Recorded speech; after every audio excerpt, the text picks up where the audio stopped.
Hello and welcome to the OWC instructional series of videos. In this installment, we're going to show you how to add an OWC solid-state drive to your 27-inch 2010 iMac using our DIY upgrade kit. This is an advanced process and we recommend watching the video in its entirety before attempting this upgrade. Your iMac's original box will make a handy place to hold both the screen and the front glass while performing this upgrade. Simply reverse the styrofoam insert so that the curved opening faces upwards on both sides. We've shut down and unplugged our iMac and have gathered our materials. We are now ready to begin.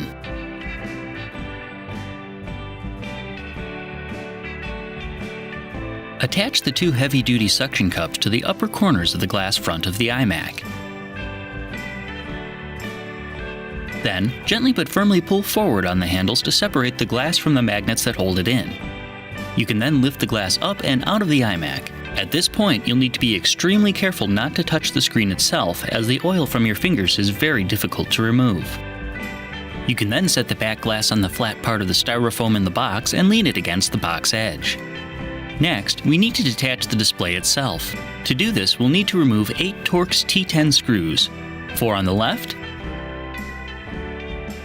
and 4 on the right.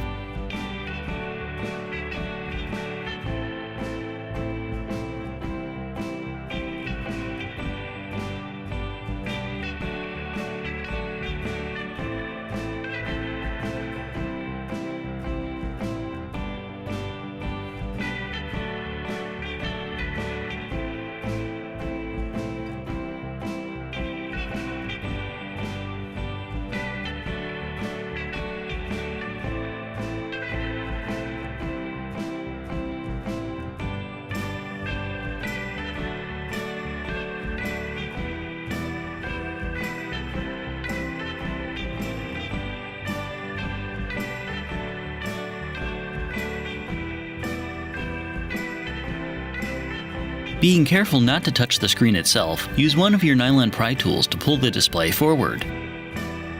In the upper left corner, you'll need to disconnect the vertical sync cable. You should be able to pull the cable up and out of its connector using your thumbnail. Next, we're going to disconnect the DisplayPort cable. To do this, gently squeeze the sides together and lift it up and out of its socket. Disconnect the airport cable by peeling off the tape that holds the connector in place and lifting it away from the logic board. Then, remove the display temperature sensor cable by gently lifting up on the connector until it comes free. Finally, detach the backlight power cable in the lower left by pushing on the clip release and pulling the connector downward. Keeping your hands on the outside edge of the display, you can now lift it up and out of the iMac and place it in a dust, static, and oil-free place. We recommend using the bag that covered your iMac when you first purchased it. The screen and its bag can now fit in the indented section of the styrofoam inserts. Next, we need to remove the memory. Use your Phillips screwdriver to loosen these 3 screws which hold the memory cover in place.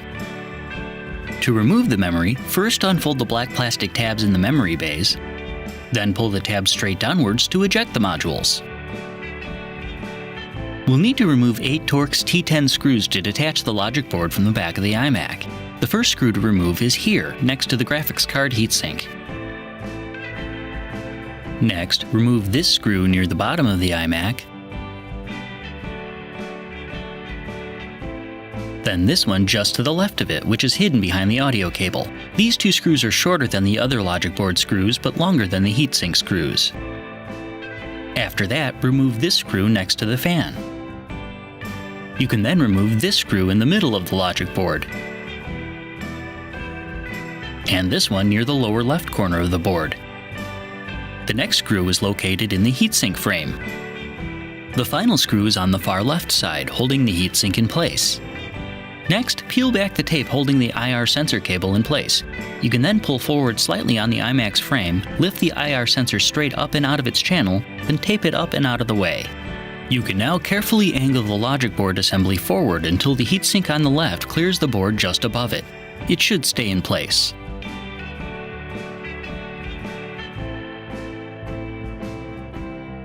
With the SATA connector facing away from you, attach the double-sided adhesive tabs, one to each corner, and peel the second side off. Then, do the same with the second set of pads on the pair nearest you, on top of the previous set.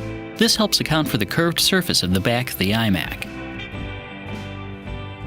The SATA port we're going to connect to is located in this area on the back side of the logic board. To get a better idea of how things are arranged, this is what the back of the board looks like. Attach the SATA cable that came in your DIY kit to the connector on the board. Once positioned correctly, the connector will simply slide into place. Route the cable through the notch in the frame so that the excess sits down towards the bottom of the iMac. Now we can place the SSD behind the upper right heatsink frame next to the hard drive and use the adhesive tabs to hold it in place. Next, disconnect the power connector from the existing hard drive and attach it to the splitter cable from the DIY kit. Route the power end alongside the optical drive, then attach the other two ends to the power connectors on the original hard drive and the new SSD. Then, attach the data cable we installed earlier to the SSD. Finally, make sure all the cables are laying flat in place, then lay the board flat on top of it. To help align the logic board, plug in as many cables as you can into the rear ports of the iMac. You don't need to fill all the ports, but the more you have, the better. To aid in replacing the logic board screws, you can detach the audio connector. Then, place the two middle-sized screws in the lower right two holes in the logic board, but don't tighten them completely. Do the same with one of the longer screws in the hole to the left of the fan. Then repeat the process for the remaining three logic board screws.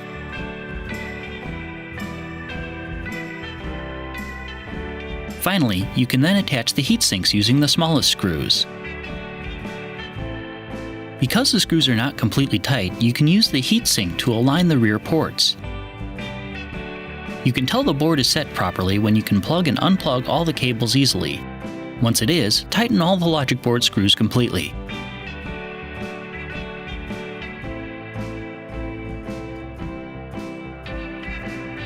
You can then remove the cables from the back. If you unplugged it earlier, reattach the audio connector cable by aligning the connector with the port and sliding it in until it clicks. Next, reattach the airport cable by aligning the connector to its socket, pressing them together, and using the tape to hold it in place. Next, peel back the tape holding the IR sensor in place, slide the sensor down over the bracket behind the Apple logo, then use the tape to hold the cable in place. With the iMac facing you, position the memory module so that the notches are facing towards the left. Then, slide it into the slot it was before and gently but firmly push on the module until it snaps into place. Do the same thing with any other modules. Once they're all installed, fold the black tab over and tuck it underneath the memory like before. You can now replace the bottom cover. Get the 3 screws started, then adjust the door as you tighten so that it closes flush. Remove the display unit from the bag and, once again being careful not to touch the screen itself, set it into the iMac. Reattach the backlight power cable in the lower left by simply sliding it up into its socket until it snaps into place. Then, reattach the display temperature sensor cable by aligning it with its socket and gently pushing it into place.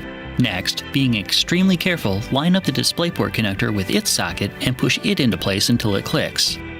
Finally, reattach the vertical sync cable and lean the display back into the case. Take the smallest screwdriver and slide it through the top screw hole in the display and into the hole in the iMac. You can then use the screwdriver to lift the screen up and down. Do this to align the second screw holes and insert one of the Torx T10 screws so that the screen doesn't fall. Repeat the process on the other side.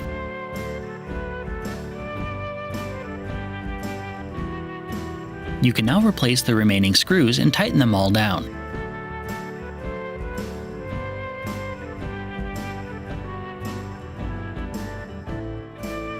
Set the glass into place like this, but don't close it yet. Use the microfiber cloth from your kit to make sure that there's no dust trapped between the screen and the glass.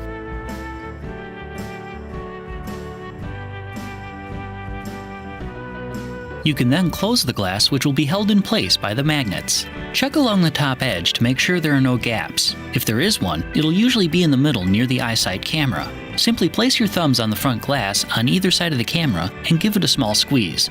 The glass should now sit flush. Remove the suction cups and wipe down the front so it's clear of smudges. You may now hook your iMac back up, plug it in, and turn it on.